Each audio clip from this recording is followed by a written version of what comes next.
మంచు మనోజ్కి సంబంధించి ఒక వీడియో వైరల్ అవుతుంది. ఏదైతే ఇది రహస్యం అంటూ మంచు మనోజ్ తురుసుగా ఒకళ్ళతో తోసేస్తున్న మోహన్ బాబు దగ్గర అక్కడ కేకలు వేస్తున్నటువంటి దీని మీద తాజాగా మంచు మనోజ్ స్పందించాడు.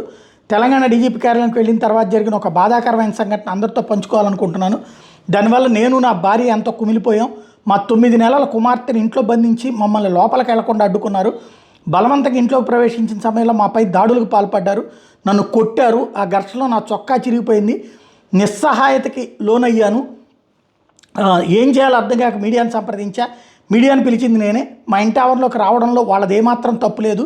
దీనికి సంబంధించిన పూర్తి వీడియో విడుదల చేయాలని విష్ణు భాగస్వామి అయినట్టు రాజును కోరుతున్నా. ఇప్పటికే పోలీసులు విజయ్ కిరణ్లని అరెస్ట్ చేసి విచారణ చేస్తున్నారు.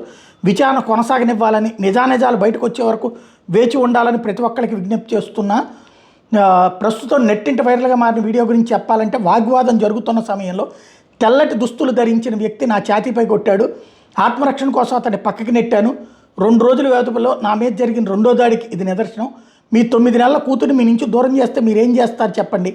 ఈ ఘర్షణ సమయంలో నేను మద్యం మత్తులో ఉన్నానని తప్పుగా ఆరోపణ చేస్తున్నారు. దీన్ని పూర్తిగా ఖండిస్తున్నా. ఆ రోజంతా ఎంతోమంది అధికారులను కలిశాను. ఆ సమయంలో మీడియా, పోలీసులు నా వెంటే ఉన్నారు.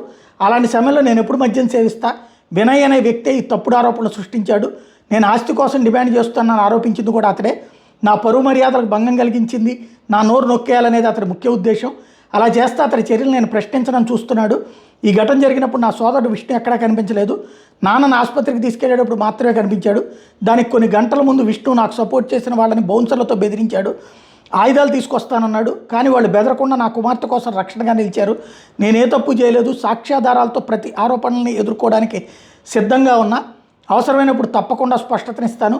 నేను ఎక్కడికి పారిపోవడం లేదు. నిజం నిప్పు లాంటిది, తప్పకుండా బయటకు వస్తుందంటూ మనోజ్ చెప్పుకొచ్చారు.